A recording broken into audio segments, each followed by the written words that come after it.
Anyị ekwerewo n'Ukachukwu gachi agbacha leka Ukachukwu gachi. The All Progressives Congress APC in Anambra State is on its fast tracks in electioneering campaign towards next Saturday's senatorial by-election. The election, being organized by the Independent National Electoral Commission (INEC), is seeking for replacement for the vacuum created by the demise of the then senator representing Anambra South Senatorial Zone, the late Patrick Ifeanyi. Supporters, loyalists, and party stalwarts trooped out en masse at St. Andrew's Diocesan Church Center, Nnewi, for a formal rally for the flag-off of the campaign activities of the APC candidate in the senatorial race, Sir Azuka Okwuosa.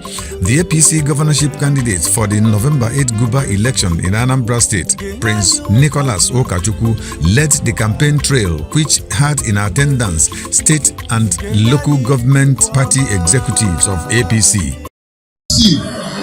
Yes, sir. APC in Anambra State. Yes. APC in Southeast. Yes.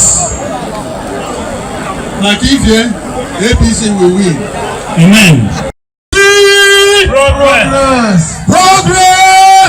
Governor. 2025. The state chairman, APC Anambra State, Basil Ejidike, reiterated that the emergence of Azuka Okwuosa was a political family decision by the APC Anambra State, climaxed by the overwhelming votes in his favor at the primary election. Tata, ayabego kaimezuo, ifekosi na igeme. Party aibu APC nebalanya nesianya. We kwuo from Nnewi zone. Ka anyị ga-esi kpọpụtakwa onye ga-anọchi our dead brother. Ọnya bụ na anyị nechara anya wee kpọpụta injinia Chief Azuka Okwuosa ka onye completed the tenure. So na anyị na-atụ anya na on the 16th of August, that is a week today. Yes. Na onye ọbụla jebe ebe a na-atụ vote n'ife oge na-achọpụ gịnị ebe ese n'azịza.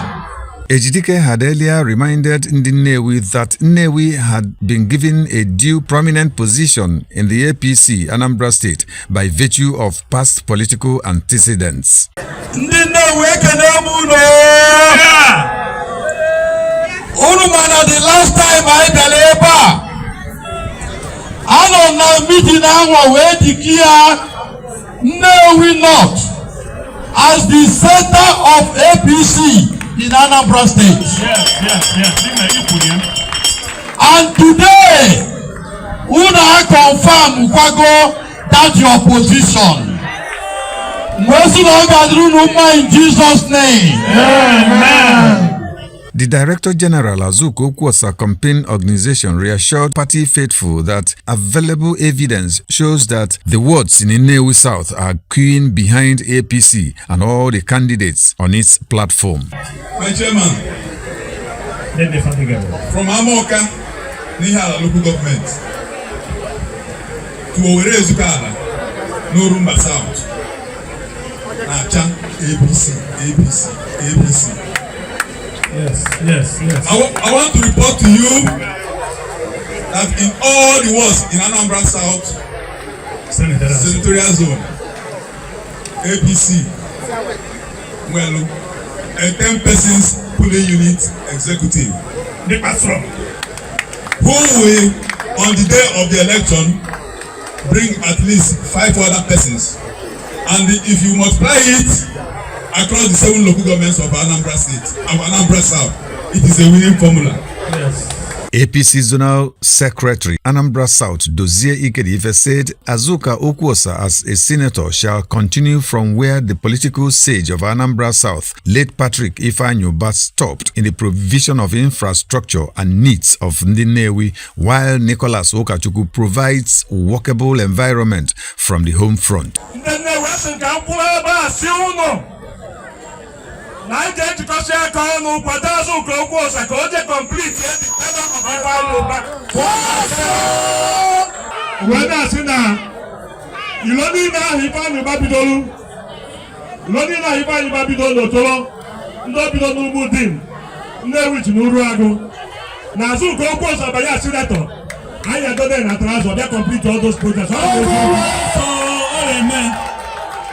amen. When I sing, now because can I get Azuka, Okwuosa, can I get Ikukoma? Ikukoma is the only man of God that wants to be governor of Anambra State. Yes, yes. Ikukoma is the only man who has his own ministry that wants to be governor of Anambra State. Capacity. Ikukoma is a God-fearing man, a family man, and other no people child or child. Okwu another power. When I should go, if I may dream now, August 16 is testing the microphone. August 16 we are going to test the microphone, and by God's grace we will win. We can say for November 8th.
Prince Nicholas Ukachukwu told the political crowd that the double slot senatorial and governorships secured by Nnewi South Block is divine and can only be appreciated by supporting the candidates for the two positions. As the onye jia ruru Nnewi South ruru Senate and Governor. Aye busha hantana Jesus. Onye abuna bonye odu Nnewi na atụrụ vote. Imana only the came psychiatric evaluation. Ebe ka ga-ebinyaka. Onye abuna je carry the message. Nicholas Ukachukwu traced the line of equity and fairness in the political trajectory of the area and believed that going to equity demands clean hands and clear heart. I don't know if they were the old that got a harago 4 years. Yes. I know a haran the remaining one. Yes. Kabul Nayabu governor now will not be until 20-something years. Yes. We need to make it happen now. We have to make it happen now. And now the Senate is where Marco is wega. House of Assembly election, and by God's special grace, all those elections shall go for APC. Nicholas Ukachukwu, however, reassured the people they must return to the same people that voted them in. What I want to assure you will not be that combination that after voting us, Azuka will return to appreciate you. Mo have return again return. Happy to Zeku. Oh my God, I'm JJ.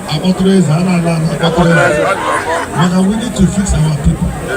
I governor.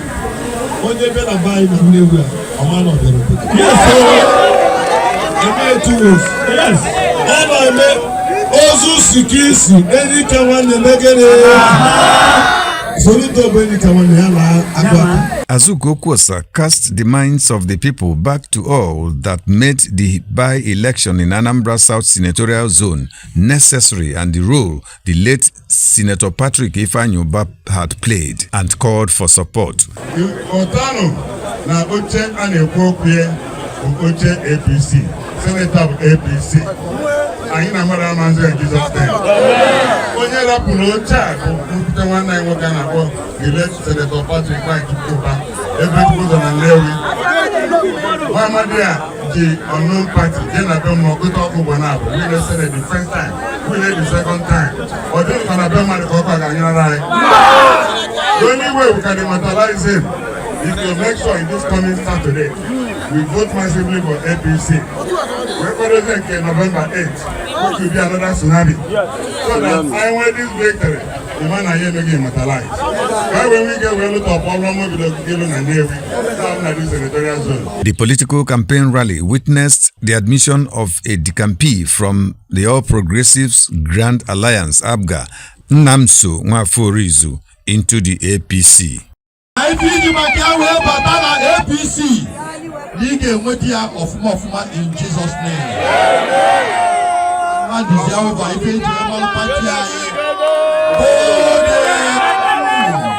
APC! Progress! If you come out for governor, 2025.